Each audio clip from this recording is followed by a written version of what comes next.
Dear fellow people, let's not fool ourselves.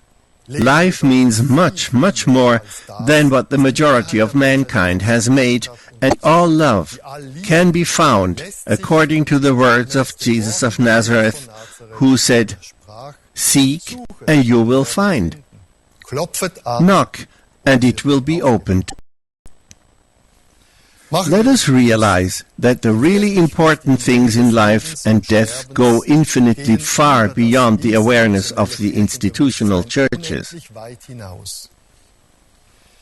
Since I have personally studied the topic a lot, I think the institutional church businesses worth billions are totally in the dark concerning God, the Eternal, His laws and life in the Spirit of God.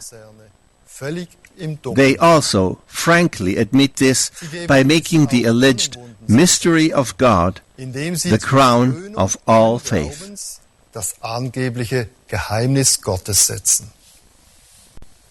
But there are answers to the basic questions of life that are interdenominational. This, in turn, demonstrates that God, the All-Spirit, the All-Consciousness, stands above all religions. Thus, there is no Catholic or Lutheran Protestant or Orthodox or otherwise humanly imprinted God. God, the Eternal, embedded all of His creation in His ironclad laws.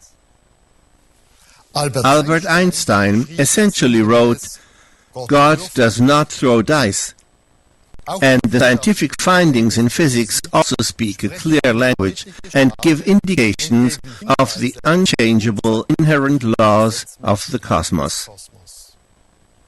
The world-famous Nobel laureate in physics, Max Planck, explained, for instance, "As physicist, as a man who for all his life served the down-to-earth science of investigating matter, I am certainly free of the suspicion of being considered a dreamer.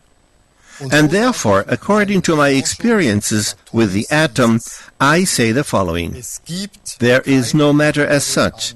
All matter comes into being and exists through a force which brings the atomic particles into vibration and keeps them together in that tiny solar system of the atom.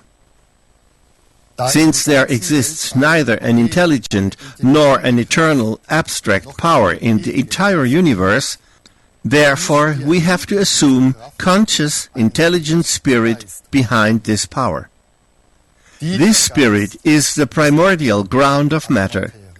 Not the visible, but transitory matter is the real, the true, because this matter, as we have seen, would not exist at all without this spirit. But the invisible, immortal spirit is the true. But since spirit cannot exist as such, and since every spirit belongs to a being, we have to assume, with compelling logic, spirit beings. But since also spirit beings cannot be by themselves, but have to be created, therefore I do not fight shy to call this mysterious creator in the very same way as all peoples with culture on earth of earlier millennia have called him, God. End of quote from the famous scientist Max Planck. Diese Aussage des Nobelpreisträgers. We can now compare this statement by the Nobel laureate with several statements from the Church's collection of dogmas, so as to see the nature of the institutions.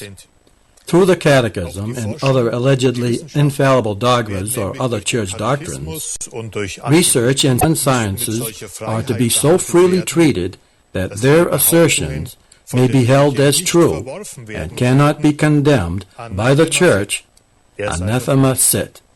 He is cursed. Und auf Seite 87, and on page 87 of the German official Church Book of Instruction, the author's contradictions are then fallacies and should be eliminated.